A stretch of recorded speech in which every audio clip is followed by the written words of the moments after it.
చేస్తున్నారు. గత 11 నెలల్లో ఈ రోజు రాష్ట్రంలో 1,20,000 కోట్ల రూపాయలు అప్పు చేసి రాష్ట్ర ప్రజలకి కనీసం ప్రజల ఎవ్వరికీ కూడా ఉపాధి లేకుండా చేస్తున్నారు. మట్టి దోపిడీ, ఇసుక దోపిడీ, మద్యం దోపిడీ, ప్రాజెక్టుల దోపిడీ, రాష్ట్రంలో ఉన్న ప్రతి ఒక్క సహజ వనరుల మొత్తాన్ని దోచుకోమని అవుట్ రేట్ సేల్కి ఇచ్చేసారు సార్. ఎమ్మెల్యేల అవినీతి పైన చాలా వార్తలు వింటున్నాం సార్. ఎమ్మెల్యేల అవినీతి పైన చాలా వార్తలు వింటున్నాం. సో చంద్రబాబు నాయుడు గారు కొంతమందిని పిలిచి మందలించడం చూస్తున్నాం. కొన్ని తెలుగుదేశం పార్టీ మీడియాలోనే వార్తలు రావడం చూస్తున్నాం. ఏం చేస్తారు చెప్పండి. మీరు గవర్నమెంట్ నుంచి డబ్బులు ఇవ్వరు వాళ్ళకి. గవర్నమెంట్ నుంచి దోచుకునే అవకాశం మరి ఎమ్మెల్యేలకి గవర్నమెంట్ సహజ వనరులు దోచుకోక వాళ్ళు ఎక్కడి నుంచి దోచుకుంటారు? వాళ్ళకి మరి వాళ్ళు ఆవు గట్టెని మేస్తే దూడ చేలో మేస్తా, ఆవు కూడా దూడ కూడా చేలోనే మేస్తాయి. వాళ్ళు భూములు అమ్మేస్తున్నారు, వీళ్ళు కాన్స్టెన్సీని చేస్తున్నారు అంటారా?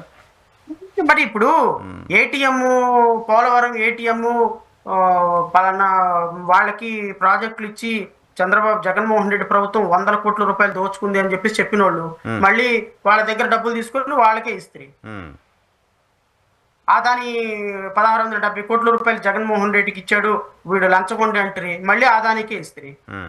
ఎల్ఎన్టీ ప్రాజెక్టులు వాళ్ళే, పోలవరం ప్రాజెక్టులు వాళ్ళే, మద్యం టెండర్లు, కొత్త మద్యం టెండర్లు వాళ్ళే, ఇసుక దోచుకునేది వాళ్ళే, మద్యం దోచుకునేది వాళ్ళే, మొత్తం మీరే దోచుకుంటున్నారు.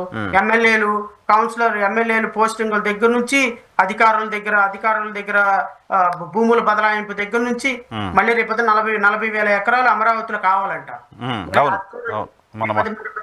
అది ఎంతమందికి అవకాశం ఇస్తారో దోచుకోవడానికి, ఎన్ని వేల ఎకరాలు ఎవరికి వెళ్ళిపోతాయో. ఈ రాష్ట్ర ప్రభుత్వం వచ్చిన తర్వాత మీ మనస్సాక్షిగా ఇది చాలా అద్భుతంగా జరిగింది అని ఒక్కటి చెప్పండి నరసింహరావు గారు. మీరు ఒక్క ప్రోగ్రాం చెప్పండి. తెలుగుదేశం నాయకులే, తెలుగుదేశం కార్యకర్తలే మొక్క మీద ఉమ్మేస్తున్నారు వీళ్ళని పల్లెటూరులు వెళ్తే. అవునా? మొక్కం మీద ఉమ్మేస్తున్నారు తెలుగుదేశం నాయకులే, తెలుగుదేశం కార్యకర్తలే. ఈ ప్రభుత్వానికి ఎందుకు ఓటేసామా అని. ఎందుకు సార్? అవినీతి సార్, అంత అవినీతి. ప్రజలకి ఏది దొరకటంలా. మట్టి అమ్ముకుంటున్నారు, ఇసుక అమ్ముకుంటున్నారు, మైనింగ్, అంతా ఇష్టం వచ్చినట్టు మైనింగ్. తెలుగుదేశం వాళ్ళ మీదే డబ్బులు ఇప్పితే తెలుగుదేశం వాళ్ళే కేసులు పెట్టుకుంటున్నారు. కొన్ని పోస్టులు కూడా పెడుతున్నారు ఎన్ఆర్ఐస్, కొంతమంది పోస్టులు చూసాను. ఎన్ఆర్ఐ కాదు, ఇప్పుడు ఫర్ ఎగ్జాంపుల్ మీరు తెలుగుదేశం మైనింగ్, మీరు డబ్బులు అడిగారు, ఇవ్వలేదు, మీ మీద కేసు పెట్టి లోపలేస్తున్నారు. Okay okay okay. తెలుగుదేశం సపోర్టర్లుగా ఉన్న బిజినెస్ మ్యాన్లు డబ్బులు ఇకపోతే వాళ్ళ మీద కేసులు పెడుతున్నారు. Okay okay okay. ఈవెన్ ప్రతిపక్షాల మీద పెట్టారంటే అదొక పద్ధతి. సో వీళ్ళ పరిస్థితి ఎలా తయారైంది అంటే, ఎమ్మెల్యే పరిస్థితి, ఎంపీల పరిస్థితి ఎలా తయారైందంటే అందిన కాడకు దోచుకోవటం. ఈ ప్రభుత్వం ఉంటుందో వస్తుందో మళ్ళీ తెలియదు, మళ్ళీ ఎవరు ముఖ్యమంత్రి అవుతారో తెలియదు, ఎవరు ఎలా అవుతారో తెలియదు. ఉన్నంత వరకు దోచుకుందాం. ఖచ్చితంగా నాకు తెలిసి అతి కొద్ది రోజుల్లో చాలా సీరియస్ రిప్లికేషన్స్ వస్తాయి. ఖచ్చితంగా అధికార మార్పిడి జరుగుతుంది. చంద్రబాబు డిబేట్ క్లోజ్ చేద్దాం అంటే బాంబులు వేస్తున్నారు మీరు. చంద్రబాబు పెద్దబాబు అయ్యే అవకాశం ఉంది. మధ్యలో ఇంకో బాబు ఉన్నాడు కదా, మధ్యలో బాబు పెద్దబాబు అయ్యే అవకాశం ఉంది. ఓహో ఓకే. పెద్దబాబుని కాళ్ళు పట్టుకుని లాగి ఈ చిన్నబాబు బుల్లిబాబు పెద్దబాబు అయ్యే అవకాశం ఉంది.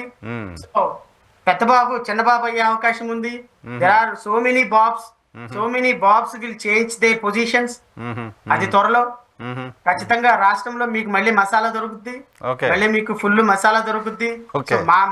మాలాంటి వాళ్ళకి మళ్ళీ నోటి దొరద కొంచెం మా జోస్యం ఫలించిందని ఆనందపడే రోజులు వస్తాయి ఖచ్చితంగా రాష్ట్ర ప్రజలకి. మీరు ముందు నుంచి చెప్తున్నారు చాలా కాన్ఫిడెంట్ గా. కాన్ఫిడెన్స్ ఏం లేదు, ఇదంతా ఒక థాటే అంతే.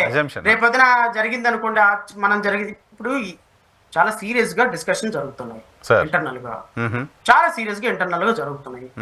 ఇంకో 2 సంవత్సరాల్లో ఒకవేళ జమిలీ వచ్చేస్తే పరిస్థితి ఎలా ఉంటుంది, ఇప్పటి నుంచే నాయకత్వ మార్పిడి లేకపోతే పరిస్థితి ఎలా ఉంటుంది, నాయకత్వ మార్పిడి లేకపోతే పార్టీని కమాండ్ చేసుకునే కష్టం. వయసు రీత్యా చంద్రబాబు నాయుడు గారు నెక్స్ట్ ఎలక్షన్ కి 80 ఏళ్ళు వచ్చేస్తాయి. 80 ఏళ్ళలో పార్టీని లీడ్ చేయడం కష్టం. So someone should take lead over the party. ఎవరు తీసుకుంటారు? సహజంగా చిన్నబాబే తీసుకుంటారు. చిన్నబాబు వస్తే బులిబాబు ఏమొస్తాడో చూడాలి. బులిబాబు గారికి కోపం వస్తే మరి పెద్దబాబు ఎలా దాన్ని ఇది చేస్తాడో చూడాలి.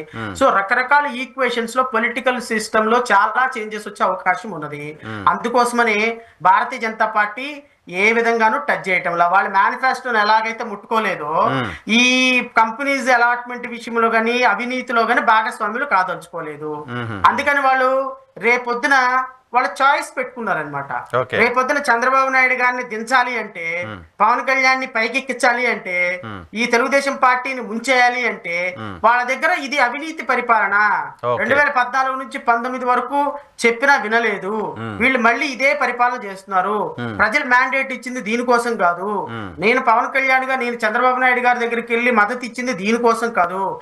నేను ఎంత చెప్పినా చంద్రబాబు నాయుడు నారా లోకేష్ వినటం లేదు. సో వీళ్ళని కిందకి దించి నేను పైకెక్కాలి, రాష్ట్ర ప్రజలకు అద్భుతమైన పరిపాలన అందించాలి అంటే ఎమ్మెల్యేలు మారటానికి ఒక సాకు కావాలి. పాపం ఎన్టీ రామారావు గారి దగ్గర నుంచి ఇక్కడికి రావడానికి లక్ష్మీపార్వతి గారు ఒక సాకు దొరికారు. ఇప్పుడు వెళ్ళటానికి ఎవరు కావాలి? ఎవరో ఒకళ్ళు కావాలి. ఆ ఏంటి అనేది అతి త్వరలో వెండి తెర మీద చూస్తారు. ఆ రోజున మళ్ళీ మాట్లాడుకుందాం. Right sir.